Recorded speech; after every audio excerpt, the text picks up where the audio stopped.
What's up? It's me, Dennis Tang. Welcome back to the Pivot Journal. Isn't it crazy how this little poopy thing on screen is me?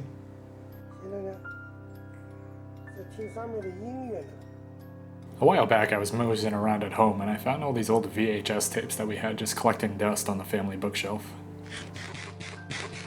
You know, these tapes actually degrade and expire over time, so if you have a lot of family footage on these things, and you also have them lying around, I would recommend that you convert them like I did. I thought these were just the pirated episodes of Tom and Jerry that my grandparents brought back from China that I used to watch as a kid, but no, these are years and years of my family's history. Let's see what else is on these things.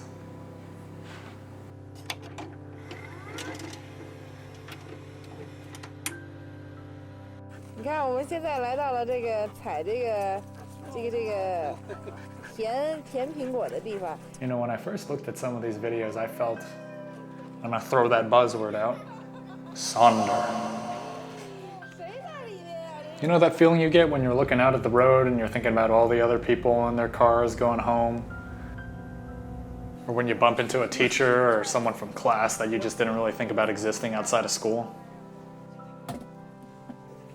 I guess what hit me particularly extra was the fact that I wasn't getting this feeling for strangers. I was getting it for people I still know and love, including myself.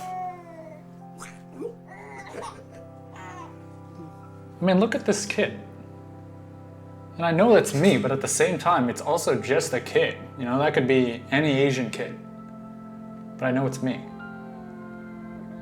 And this bubble-blowing dude on screen, I know all the hopes and dreams that it's had up until this point, and all the lessons that it's learned, and all the mistakes that it's made, and all the relationships that it's fucked up.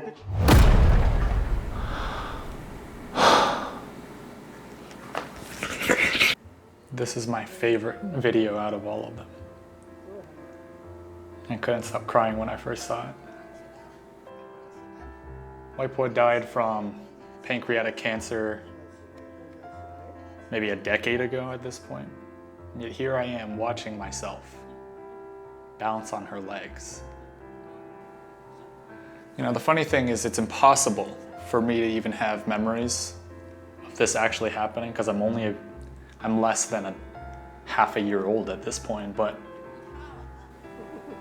somehow I can feel her holding me and I can see her smile and she's so happy and she loves me. It's impossible for me to actually remember, and it's still how I see her in my head. Maybe that's just how memory works, you know, you don't necessarily remember the exact specific details of what happened, but you remember how it made you feel. You know, as I kept sorting through all these clips closer and closer to modern day, it kind of started thinning out into the 2010s, which I thought was kind of strange, right? I mean, this is right around the time that the iPhone 4 was coming out. You know, more and more people were getting access to smartphones with cameras, and YouTube was blowing up the whole time, not to mention all the other social media platforms.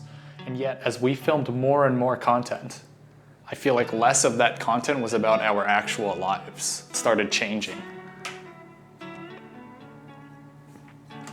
If you were anything like me growing up, you remember the period of time where people first started getting Snapchat and watching Vines, and you also remember the anxiety of people shoving their fucking new smartphones in your face and expecting you to do something provocative or funny in 10 seconds or less. Do something funny. Okay. Do something funny. Do something funny. We are in an era that puts the moment on a pedestal while casting everything else to the fucking flames. It's the reason the content we consume has gotten shorter and shorter, and I feel like it's why we're constantly craving, chasing, begging for stimulation, and why, in spite of almost everyone now having a camera that can shoot video and photos better than anything our parents could have gotten their hands on in the past decade and a half, why the things we choose to capture are still becoming less and less representative of how our lives actually are. Look at this video my dad took back in 2001. Is this 5-minute continuous take of his neighborhood at the time the most riveting visual auditory experience seen this turn of the century? Fuck no. But that doesn't mean it doesn't tell a story. I look at these old clips of my family and I feel that good old pensive feeling of Sonder. I can imagine the lives of the people in this video, the person behind this camera. That feeling is a rarity nowadays. All of this is to say, I don't hate the content of our time. Like, don't get me wrong, I love my memes and my perfectly cut videos as much as the next person. I just think there's a shortage of vulnerability out there. And I think we're gonna start to see the demand for it grow back as the pendulum of whatever content incentive exists right now swings back from its eventual extreme. I don't know. Let me know what you guys think. Do you see these trends that I'm talking about, or am I just crazy? Am I just crazy? Am I crazy?